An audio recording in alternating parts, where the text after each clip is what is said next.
மேகதாது அணையை தடுப்போம், காவிரியை காப்போம். அன்பு ஊடக நண்பர்களுக்கு வணக்கம். 4 நாட்களாக தமிழ்நாட்டில் காவிரி பாய்கின்ற மாவட்டங்களில் ஒரு மாபெரும் விழிப்புணர்வு நடைபயணத்தை மேற்கொண்டிருக்கின்றோம். கர்நாடகாவில் பாய்கின்ற காவிரியை தடுத்து கர்நாடக அரசு மேகதாது அணை என்ற ஒரு மிகப்பெரிய அணையை கட்ட திட்டமிட்டிருக்கின்றார்கள். இதை எப்படியாவது தடுக்க வேண்டும் என்ற நோக்கத்திலே இந்த நடைபயணம் நாங்கள் நடத்தி கொண்டிருக்கின்றோம். கர்நாடகாவிலே சமீபத்தில் அதன் முதலமைச்சர் திரு டி.கே. சிவகுமார் அவர்கள் ஏன் நாங்கள் மேகதாது அணையை கட்டுகின்றோம் என்று காரணங்களை சொன்னார். அதற்கு முதல் காரணம் அவர் சொன்னது, இது கர்நாடகாவிட தமிழ்நாட்டுக்கு தான் அதிக பயன்பெறும். இரண்டாவது போய் இது முழுமையாக பெங்களூர் நகரத்துக்கு குடிநீருக்காக நாங்கள் பயன்படுத்துவோம். மூன்றாவது போய் உச்சநீதிமன்றம் அனுமதி கொடுத்து விட்டது. அதாவது முதலாவது போய் தமிழ்நாட்டுக்கு மேகதாது அணை கர்நாடகாவில் கட்டினால் தமிழ்நாட்டுக்கு இது மிகப்பெரிய ஒரு பேரழிவு ஏற்படும். காரணம், காவிரியை நம்பித்தான் தமிழ்நாட்டில் உள்ள 8 கோடி மக்களில் 5.5 கோடி மக்கள் இருக்கின்றார்கள். சென்னையில 1 கோடி மக்கள் காவிரியை நம்பித்தான் இருக்கின்றார்கள் வீராணம் ஏரி மூலமாக. மதுரை மேலூரில் காவிரி தண்ணி தான் குடித்துக் கொண்டிருக்கின்றார்கள். காவிரி குண்டார் திட்டம் என்றால் விருதுநகர் மாவட்டம் வரை செல்லும். திண்டுக்கல், புதுக்கோட்டை, ராமநாதபுரம் கூட்டு குடிநீர் திட்டம், ஒகேனக்கல் கூட்டு குடிநீர் திட்டம் என்பது கிருஷ்ணகிரி, தர்மபுரி, திருப்பத்தூர் மாவட்டம், வேலூர் மாவட்டம், ராணிப்பேட்டை மாவட்டம், திருவண்ணாமலை மாவட்டம் வரைக்கும் காவிரி கூட்டு குடிநீர் திட்டம் செல்கிறது. ஒகேனக்கல் கூட்டு குடிநீர் திட்டம். ஆக மொத்தம் தமிழ்நாட்டில் 38 மாவட்டத்தில் 28 மாவட்டம் காவிரியை நம்பி இருக்கிறோம். இப்ப திடீர்னு கர்நாடகாவில் நீங்க ஒரு டேம் கட்டி அந்த தண்ணியெல்லாம் நீங்க பயன்படுத்தினீங்கன்னா நாங்க எங்க போவோம்? எங்க குடிநீர் பிரச்சனைக்கு எங்க போவோம்? எங்க விவசாயத்தை எங்க போவோம்? எங்களுடைய உணவுக்கு எங்க போவோம்? அதனால டி.கே. சிவகுமார் அவர்கள் சொல்வது மிகப்பெரிய பொய்களை சொல்லி வருகிறார். இரண்டாவது பொய் அவர் சொல்றது, இது பெங்களூர் நகருக்கு குடிநீர் திட்டத்திற்காக நாங்கள் மேகதாது அணை கட்டுகிறோம் என்று. பெங்களூர் நகரத்திற்காக கடந்த 2018ஆம் ஆண்டு உச்சநீதிமன்றம் அந்த நடுவர் மன்ற தீர்ப்பை உறுதி செய்கின்ற அந்த தீர்ப்பில் 4.75 டிஎம்சி தண்ணீர் பெங்களூர் குடிநீருக்காக அதை ஒதுக்கீடு செய்திருக்கிறது. அந்த தண்ணி இன்னைக்கு KRS டேம் மூலமா, கிருஷ்ணராஜசாகர் டேம் மூலமா பெங்களூருக்கு வருது. KRS டேம் பெங்களூர்ல இருந்து 150 கிலோமீட்டர்ல தள்ளி இருக்கு. அங்க இருந்து தண்ணி வந்துட்டு இருக்குது. பெங்களூர் நகரத்துக்கு கூடுதலா இன்னொரு 5 டிஎம்சி தண்ணி தேவைன்னா அதே டேம்ல இருந்து எடுத்துட்டு போலாம். யாரும் தடுக்கல. அதுக்கு எதுக்கு புதிய டேம் கட்டணும் நீங்க? அது தமிழ்நாடு எல்லையில, தமிழ்நாட்டுல இருந்து 4 கிலோமீட்டர் தள்ளி இந்த டேம் கட்ட போறாங்களாம். அதுவும் இந்த டேம் 70 டிஎம்சி கொள்ளளவு கொண்ட டேம். பெங்களூருக்கு கூடுதலா தேவை இன்னும் 5 டிஎம்சி தான். 5 டிஎம்சி தேவையான பெங்களூர் நகரத்துக்கு எதுக்கு 70 டிஎம்சி கொள்ளளவு கொண்ட அணையை நீங்க கட்டுறீங்க? அது இன்னொரு பொய்ய சொல்றார். ஒரு பக்கெட் தண்ணி கூட நாங்க விவசாயத்துக்கு நாங்க பயன்படுத்த மாட்டோம். இது எப்படி நம்ப முடியும்? யார் நம்புவாங்க? இதுவரைக்கும் கர்நாடகா உச்சநீதிமன்ற தீர்ப்பே மதிக்கல, காவிரி நடுவர் மன்ற தீர்ப்பை மதிக்கல, பல ஒப்பந்தங்கள், கடந்த கால ஒப்பந்தங்கள் எதையுமே மதிக்கல. நீங்க கர்நாடகா மேல இருக்கிறாங்க, முதல் மடை மாநிலம், கொடுக்கிற இடத்துல இருக்கிறாங்க, நம்ம வாங்குற இடத்துல இருக்கிறோம். நாளைக்கு டேம கட்டி முடிச்சிட்டு இல்ல நாங்க இது பாசனத்துக்கு பயன்படுத்துவோம் சொன்னா ஏதாவது எங்களால பண்ண முடியுமா? வழக்கு போட முடியும், அவ்வளவுதான். சட்டமன்றத்தில் ஒரு தீர்மானம் நிறைவேற்ற முடியும், அவ்வளவுதான். தமிழ்நாடு அழிஞ்சிடும், தமிழ்நாடு அழிஞ்சிடும். காவிரி என்பது நம்முடைய உரிமை. அது முதல் உரிமை தமிழ்நாட்டுக்கு தான். கடந்த கால அத்தனை ஒப்பந்தங்கள் போடப்பட்டது. 1924 போடப்பட்ட ஒப்பந்தம் மெட்ராஸ் மாகாணம் தேவையே இல்லை உங்களுக்கு. அடாவடியா கட்டத்துக்கு திட்டமிட்டு இருக்கிறாங்க. நேற்று பாத்தீங்கன்னா கர்நாடகா வனவிலங்கு வாரியம், கர்நாடகா வைல்ட் லைஃப் போர்டு அந்த மேகதாது கட்டுற இடத்துல ஆய்வு பண்ணுது. 30 மீட்டர் ஆழத்துக்கு போர் போட்டு அதை சாயில் டெஸ்டிங் பண்றாங்க, ராக் டெஸ்டிங் பண்றாங்க. அங்க எவ்வளவு வனவிலங்கு இருக்குன்னு கணக்கெடுக்கிறாங்க, எவ்வளவு மரம் இருக்குன்னு கணக்கெடுக்கிறாங்க. அந்த டேம் கட்டினா எவ்வளவு மரம் அழியும், எவ்வளவு வனவிலங்கு அழியும் கணக்கெடுத்து அதுக்கு கிட்டத்தட்ட அனுமதி கொடுக்கிறாங்க. டிபிஆருக்கு விரிவான திட்ட அறிக்கை, டீடைல் ப்ராஜெக்ட் ரிப்போர்ட் வந்து அது கேட்கிறாங்க, உச்சநீதிமன்றம் கேட்கிறாங்கன்னு அது கொடுக்கறாங்க. இப்படி வேகமா கர்நாடகாவில் வேலை நடந்துட்டு இருக்கு.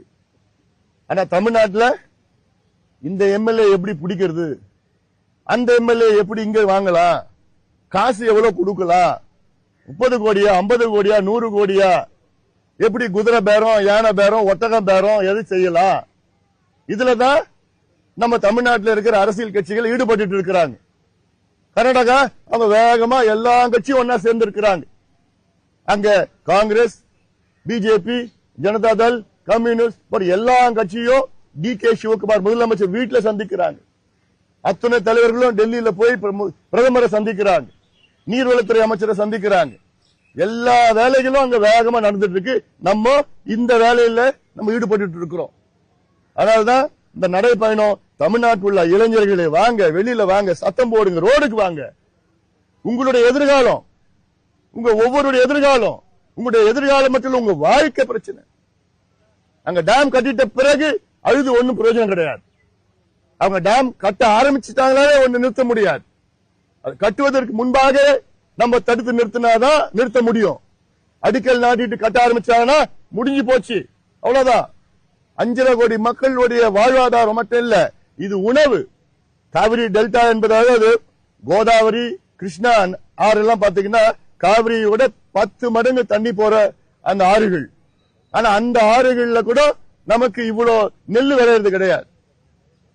இங்க காரணம் டெல்டா காரணம் நெல் விளையிறது என்ன முக்கியமான கரிகாலன் அவர்கள் இந்த வெள்ளத்தை தடுத்து நல்ல டிரைனேஜ் சிஸ்டம், கொள்ளிடம் தனியா போயிட்டு கல்லணையில மறுபடியும் கொள்ளிடத்துக்கு தண்ணி, வெள்ளம் தண்ணி கொள்ளிடத்துக்கு போகுது.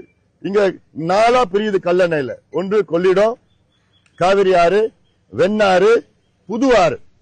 இந்த 4 ஆறும் போயிட்டு 36 கிளைகளா பிரிஞ்சு என்டையர் காவிரி டெல்டாவை போய் அங்க பாசனம் செஞ்சு நமக்கு 1000 ஆண்டுகள் இந்த காவிரி டெல்டா நமக்கு உணவளித்துக் கொண்டிருக்கிறது. கர்நாடகாவில் மேகதாது அணை கட்டிட்டாங்கன்னா அந்த உணவு நமக்கு கிடைக்காது, சோறு கிடைக்காது. நீங்க சென்னையில வாழ்ந்தாலும் சரி, கன்னியாகுமரியில வாழ்ந்தாலும் சரி, ஊட்டியில வாழ்ந்தாலும் சரி, உங்களுக்கு சோறு கிடைக்காது. அதனால்தான் எங்க வாழ்ந்தாலும் வாங்க, ரோடுக்கு வாங்க, சத்தம் போடுங்க, மிகப்பெரிய ஒரு எழுச்சி உருவாக்க வேண்டும். இது நம்முடைய உரிமை. அது காவிரி என்பது நம்முடைய உரிமை. ஆண்டுகளாக 1000 ஆண்டுகளாக நாம் உரிமை கொண்டாடி வருகின்றோம். அடுத்த 1000 ஆண்டுகள் நாம் உரிமை கொண்டாட வேண்டும். நம் வருங்கால சந்ததியினருக்கு உரிமை கொண்டாட வேண்டும். ஆனா இடையில கர்நாடகா ஏற்கனவே அவங்களுக்கு தண்ணி நிறைய கிடைக்குது. இதை வேண்டும் என்று அவர் டி.கே. சிவகுமார் அவர் எலெக்ஷன்ல ஜெயிக்கணுமா? 2028 தேர்தல் வருது கர்நாடகாவில். அந்த தேர்தலில் அவர் வெற்றி பெறணுமா? அதுக்கு மக்கள் அங்க திரட்டி, அங்க யாரும் எதிர்த்து பேச முடியாது.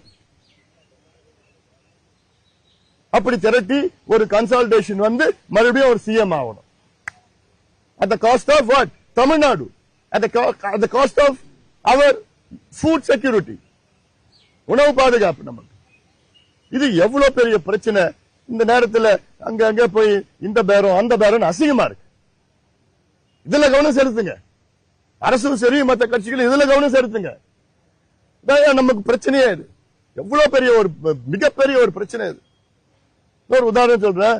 1974 கர்நாடகாவில் இருக்கிற காவிரி ஆறு பாசன பரப்பளவு 6.8 லட்சம் ஏக்கரா இருந்தது. 74 கர்நாடகாவில் இருக்கிற காவிரி ஆற்று மூலமா அங்க விவசாய நிலம் பாசனம் பரப்பு 6.8 lakh liters, 6.8 lakh acres. 91 அது 12 லட்சம் ஏக்கரா உயர்ந்தது. 2006 அது 18 லட்சம் ஏக்கரா உயர்ந்திருக்கிறது. 2016 இது 21 லட்சம் ஏக்கரா உயர்ந்திருக்கிறது. அதே 1974 தமிழ்நாட்டினோட காவிரி பாசனம் நிலப்பரப்பு 29 லட்சம் ஏக்கரா இருந்தது. இன்னைக்கு தமிழ்நாட்டுடைய நிலப்பரப்பு 20 லட்சம் ஏக்கர். 29 இருந்து 20 லட்சம் ஏக்கரா குறைஞ்சிருக்கு தமிழ்நாட்டில் இந்த 50 வருஷத்துல. கர்நாடகாவில் 6.8 லட்சத்துல இருந்து இன்னைக்கு 21 லட்சமா உயர்ந்து இருக்கிறது. மேகதாது கர்நாடகாவில் கட்டினாங்கன்னா கர்நாடகா ஒரு நிலப்பரப்பு 30 லட்சமா உயரும். தமிழ்நாட்டோட நிலப்பரப்பு காவிரி பாசனம் 20 லட்சத்துல இருந்து 10 லட்சமா குறையும். இது எவ்வளவு பெரிய ஒரு பாதிப்பு வரும். நமக்கு சோறு கிடைக்காது, உணவு கிடைக்காது. அதனால்தான் நாங்க எல்லாம் கத்திட்டு இருக்கிறோம், தெருவில் வந்துட்டு இருக்கிறோம். உங்களுக்கு எல்லாம் பேசிட்டு வாங்க, எல்லாம் வாங்க. இது நம்முடைய பிரச்சனை. ஜல்லிக்கட்டுக்கு எல்லாம் வந்தீங்க. ஜல்லிக்கட்டு நீங்க யாரும் பார்த்தது கூட கிடையாது. ஜல்லிக்கட்டுனால நீங்க உங்களுக்கு எந்த பாதிப்பும் கிடையாது. அதுக்கு நீங்க வெளியில வந்தீங்க. ஆனா இது உங்களுக்கு பாதிப்பு, உங்கள் ஒவ்வொருவருக்கும் பாதிப்பு, உங்கள் குடும்பத்துக்கு பாதிப்பு, உங்கள் வருங்கால சந்ததியினருக்கு பாதிப்பு, காலங்காலமா பாதிப்பு வரும். இதனால நீங்க வாங்க, எல்லாம் வெளியில வாங்க, போடுங்க. மத்த எந்த கட்சி எது பண்ணாலும் நீங்க கவலைப்படாதீங்க. நீங்க வந்தீங்கன்னா அவங்க உங்க பின்னாடி வருவாங்க. இளைஞர்கள் நீங்க வெளியில வாங்க தான் நாங்க கேட்கிறோம். நாங்க அதனால இதை உணர்வுபூர்வமான இந்த பிரச்சனை தமிழ்நாட்டுடைய மைய பிரச்சனைக்கு அதிக அளவில் அத்துணை கட்சிகள் அத்துணை பேரும், இது விவசாய பிரச்சனை மட்டும் கிடையாது, இது தமிழ்நாட்டினுடைய வாழ்வாதார பிரச்சனை. வாழ்வாதாரம்னா இது survival of the Tamil people is at stake. அதனால இதை நிச்சயமாக இன்னும் அதிக அளவில் என்னுடைய ஊடக நண்பர்கள் எல்லாமே இன்னும் கொஞ்சம் பண்ணுங்க, போடுங்க. இந்த டிவில எல்லாம் பாக்குற விவாதங்கள் எல்லாம் பாக்குறேன். இந்த எம்எல்ஏ இவ்வளவு பேசினாங்க, அதுதான் பேரம், அதுதான் விவாதம் நடந்துட்டு இருக்குது. இதுல பண்ணுங்க, விவாதம் தினம் பண்ணுங்க. கொஞ்சம் ஒன்னும் சத்தம் போடுங்க, ஊடக நண்பர்கள் சத்தம் போடுங்க. எல்லாத்துக்கும் பிரச்சனை இது.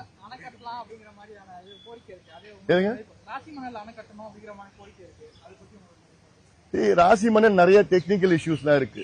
ராசிமணல் பாத்தீங்கன்னா கட்டணம்னா 20% தான் தமிழ்நாட்டில் வருது, 80% கர்நாடகாவில் வருது. அது கர்நாடகாவில் பள்ளமா இருக்கு அந்த பகுதியில். அந்த தண்ணியை அவங்க எடுத்துட்டு போவாங்கனால. இன்னொன்னு இப்ப நம்ம பேச வேண்டாம். ஏன்னா கர்நாடகாவில் இன்னைக்கு என்ன சொல்லுவாங்க, நீங்க ராசி மணல் கட்டிக்குங்க, நாங்க மேகதாது கட்டிப்போம். அப்போ நீங்க மேட்டூர் கட்டிக்குங்க, நாங்க கேஆர்எஸ் கட்டிப்போம் சொன்ன நிலை வரும். அதனால அது அப்படி வேண்டாம், இன்னைக்கு வேண்டாம், அந்த கோரிக்கை வேண்டாம். நீ மேகதாது கட்ட வேண்டாம்.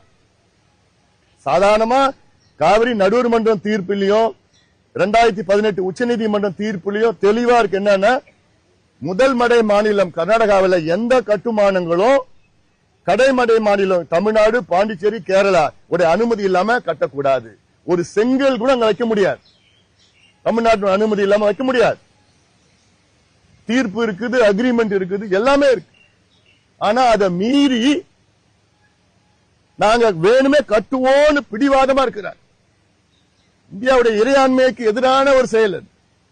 நம்ம ஜனநாயக நாடு, பெடரல் ஸ்ட்ரக்சர். இது இந்த பெடரல் ஸ்ட்ரக்சருக்கு எதிரான ஒரு செயல் ஈடுபட்டு இருக்காங்க கர்நாடகாவில்.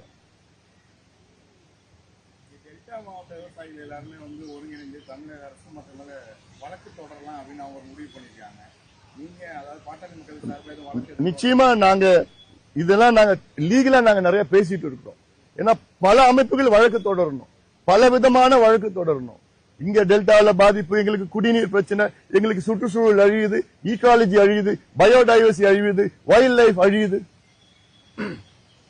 மேகதாது கட்டாங்கன்னா 12,500 ஏக்கர் காட்டை அழிச்சுதான் அந்த மேகதாது கட்ட முடியும். 12,500 ஏக்கர் பிரைம் ரெயின் ஃபாரஸ்ட். இதை எப்படி அழிக்கிறது மனசு வருது? அதுலதான் காவிரி வைல்ட் லைஃப் சாங்சுரியே இருக்கு. நூற்றுக்கணக்கான புலிகள் இருக்கு, ஆயிரக்கணக்கான யானைகள் இருக்கு, சிறுத்தைகள் இருக்கு, கரடிகள் இருக்கு, எவ்வளவு வைல்ட் லைஃப் இருக்கு. அதெல்லாம் அழிச்சு 12,500 ஏக்கர் காட்டு அழிச்சு தேவையில்லாத ஒரு டேம கட்டுவோம். உங்களுக்கு தேவை இல்லையா? எதுக்கு உங்களுக்கு டேம்? இன்னும் 5 டிஎம்சி வேணும்னா இருக்கிற இடத்துல தண்ணி வருது இல்ல, கேஆர்எஸ் தண்ணி பெங்களூருக்கு போகுது, இன்னும் 5 டிஎம்சி எடுத்துட்டு போங்க. புதுசா எதுக்கு டேம் கட்டணும்? தேவை 5 டிஎம்சி, கட்டுறது 70 டிஎம்சி.